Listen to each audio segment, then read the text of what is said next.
श्री नवनाथ भक्ती कथासार अध्याय 13वा. जालंधरनाथांची मैनावतीस भेट आणि मैनावतीस उपदेश.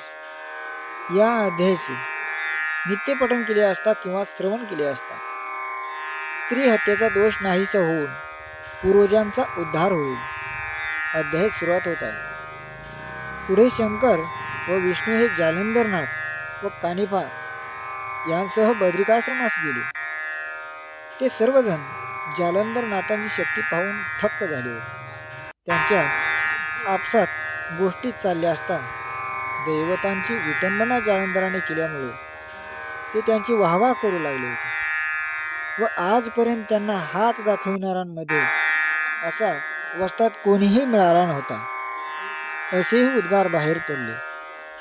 तेव्हा शंकराने जालंधरास सांगितले की तू नागाश्वताच्या ठिकाणी जाऊन यज्ञ कर व तेथेच कवित्व करून दैवतांपासून वर मिळवून घे. वेदविदेचे मंत्र पुष्कळ आहेत. अस्त्रविद्या महान प्रतापी खरा, परंतु कलियुगात तिचे तेज पडणार नाही. मंत्रविद्येचा लोकास काडीचा सुद्धा लाभ व्हावायचा नाही. ह्यास्तव कविता सिद्ध करून ठेव आणि त्या सर्व विद्या कानिपास शिकव. ह्या कानिपाचे उदारपण दांभिकपणाचे आहे, परंतु कारण परत्वे उपयोगी पडण्यासाठी ह्याची ही वृत्ती ठीक आहे.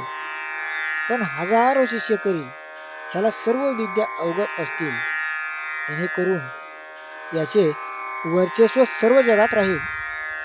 पूर्वी शाबरी ऋषीने हा मंत्रविद्येचा मार्ग शोधून काढला, परंतु ती विद्या थोडी असल्यामुळे तिचपासून जगाला म्हणावयासारखा लाभ व्हायचा नाही.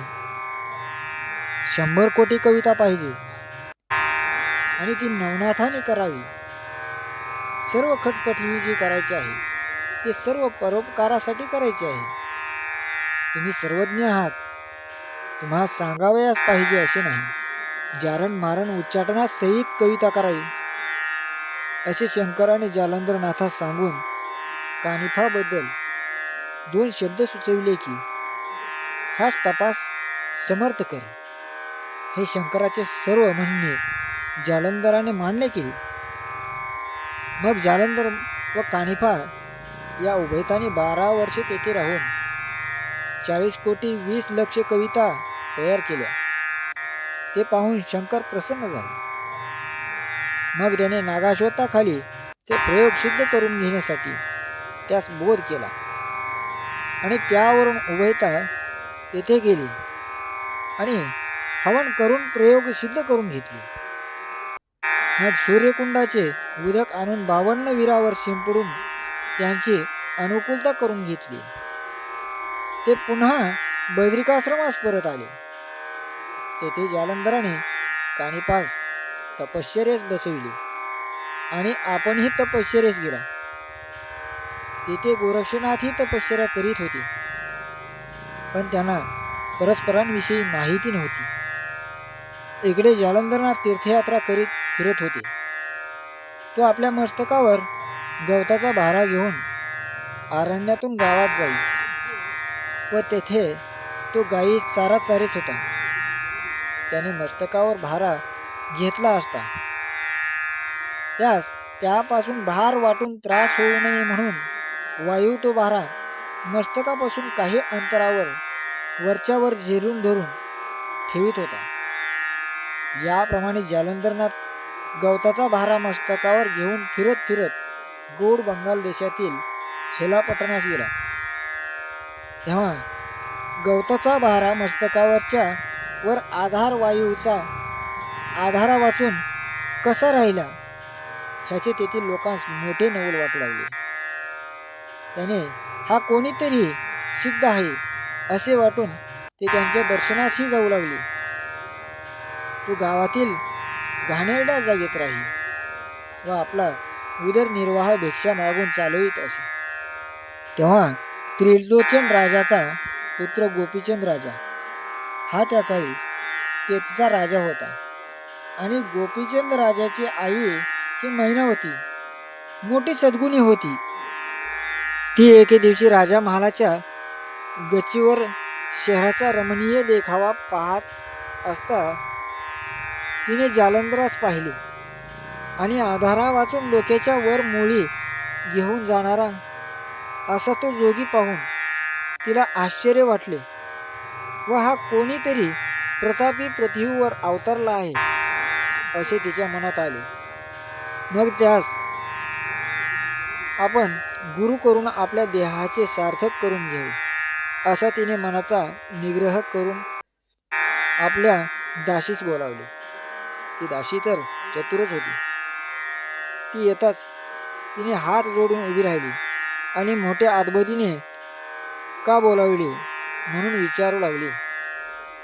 तेव्हा मैनावती तिला म्हणाली, माझे एक फार नाजूक काम आहे, ते मी तुला करावयास सांगणार आहे. यास्तव ही गोष्ट अगदी बाहेर फुटता कामा नये, कारण प्रसंगवशात जीवावर येऊन बेतणार म्हणून सावध राहिले पाहिजे. असे बोलून तिला तो जोगी कोठे जात आहे त्याचा पक्का शोध गुप्त रीतीने करून घेण्यासाठी सांगितले. जालंधरनाथास पाहून दासी चकित झाली व आपण जाऊन त्याचा अनुग्रह घ्यावा व जन्ममरणापासून मुक्त व्हावे असा तिने मैनावतीस चांगला बोध केला. नंतर तो जोगी कोठे उतरतो ते ठिकाण पाहण्यासाठी ती दासी त्याच्या पाठोपाठ चालली. अस्तमान झाला तेव्हा एका घाणेरड्या ठिकाणी निवांत जागा पाहून जालंधर वस्तीत राहावी ते ठिकाण दासीने परत येऊन मैनावतीस सांगितले. मग मैनावतीने एका ताटात फलाव व चांगली चांगली पक्वान्ने घेतली आणि अर्धरात्रीस दासीस बरोबर घेऊन ती जालंधरनाथाजवळ गेली. तेव्हा तो ध्यानस्थ बसला होता आणि त्या दोघी जणी त्याच्या पाया पडून हात जोडून उभ्या राहिल्या. त्यावेळी मैनावतीने त्याची पुष्कळ स्तुती केली. मैनावतीने केलेली स्तुती जालंधराने ऐकली, पण तिचा हा निग्रह पाहण्यासाठी त्याने तिच्या पुष्कळ छळ केला. तो तिच्यावर रागाने दगड फेकीत होता, शिव्या देत होता. मैनावतीने धैर्य खचू दिले नाही. ती त्याची विनवणी करीतच होती आणि ह्याच्या हाताने जरी मरण आले तरी मी मोक्षास जाईल अशी तिची पुरी खात्री झाली होती. म्हणून त्याच्या छळणुकीने तिचे मन किंचित सुद्धा दुखावले नाही. मग तू कोणाची कोण व येथे येण्याचे कारण काय म्हणून जालंधरनाथाने तिला विचारले.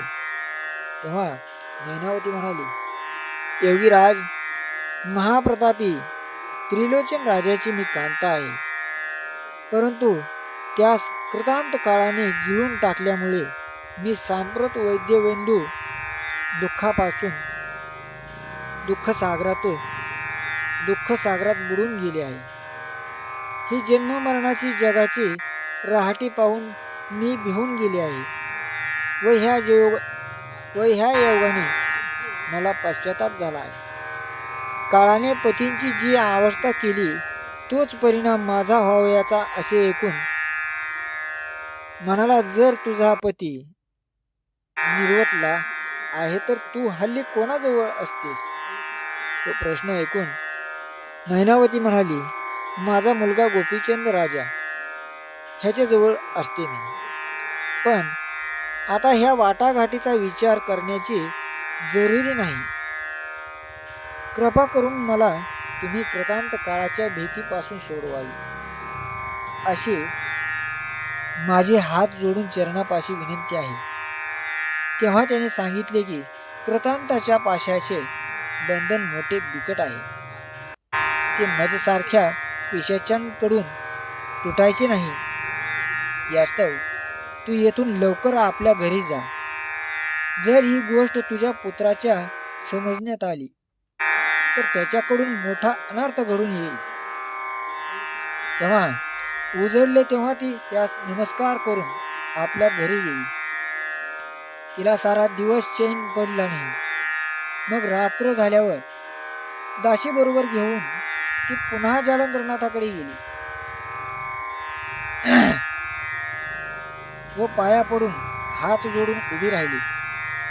पण नुसते उभे राहण्यात काही हासील नाही व थोडी तरी सेवा घडावी म्हणून ती पाय चोपीत होती. नंतर सूर्योदय होण्याची वेळ झाली असे पाहून त्यास नमस्कार करून आपल्या घरी आली. अशा रीतीने 6 महिने पर्यंत तिने जालंधरनाथांची सेवा केली. एके दिवशी फार काळोख पडला आहे अशी संधी पाहून मैनावती त्याचकडे गेल्यानंतर त्याने एक भ्रमर उत्पन्न केला व आपण गाढ झोपेचे ढोंग करून स्वस्थ गुरत्र पडला होता. तो भ्रमर तिच्या मांडीखाली शिरला आणि त्याने तिची मांडी फोडून रक्तबंबाळ करून टाकली होती. तरी तिने आपले अवसान खचवले नाही असा तिचा दृढ निश्चय झाला होता. आणि असा तिचा दृढ निश्चय पाहून जालंधरनाथाने प्रसन्न होऊन मंत्रोपदेश केला. त्याने करून तिची कांती दिव्य झाली. तिने त्याच्या पायावर मस्तक ठेवले व मी जन्मास आल्याचे आज सार्थक झाले असे ती म्हणाली. नंतर मैनावती अमर झाली असा रामचंद्राने विभीषण अमर केला तद्वत जालंधराने मैनावतीस अमर केले. पुढे तिची भक्ती दिवसेदिवस अधिकाधिक वाढत चालली. याचबरोबर अध्याय 13 समाप्त होत आहे.